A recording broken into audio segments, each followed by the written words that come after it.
The day the ceiling almost collapsed in aisle 7 was the day I met him. Rain tapped on the store's roof.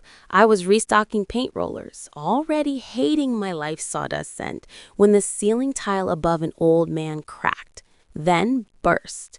A waterfall drenched the aisle, and me.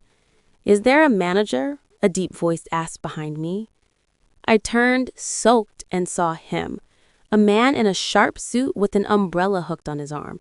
Way too put together for a discount hardware store. "I'm the closest thing you'll get," I said. He studied the leaking ceiling, then me. "You should write down what you said about corporate ignoring repairs." "Why?" He handed me a card. "Evan Hart, injury attorney." "I'm representing the man who slipped outside last week. Sounds like this company has a pattern."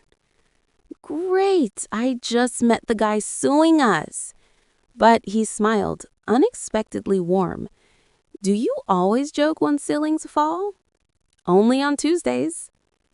I thought that was the end. 3 days later, he walked in again.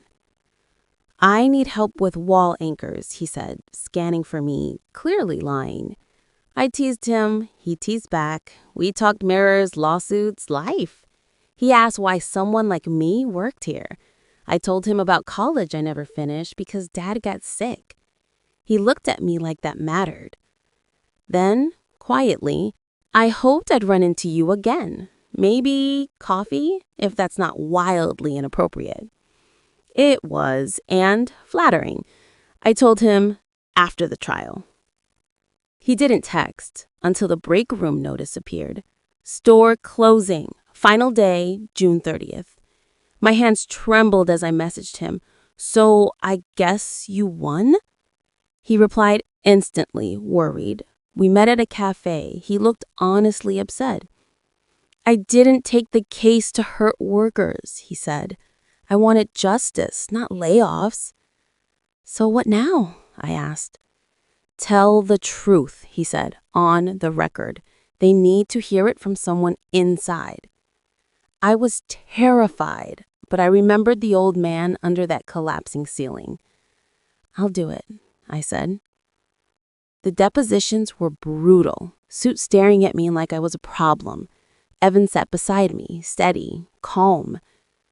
"You were brave," he told me afterwards. The company settled, the victim got help, safety inspections started. Our store still closed, but we got severance and training support, more than we expected. On the courthouse steps, Evan finally asked, "So that date?" I pretended to hesitate. "Only somewhere with a ceiling that doesn't leak." Dinner was warm and ordinary and perfect. Somewhere between the candles and the laughter, I realized we weren't just flirting anymore. We were anchoring ourselves to each other. A year later, I was studying interior design. Evan was taking more pro-worker cases. We lived together in a small apartment with shelves we hung ourselves, using the exact anchors I once recommended. Love didn't magically fix everything, but it held steady, like a beam above us, when life kept trying to cave in. Love in spite of. Love because of. Love that stayed.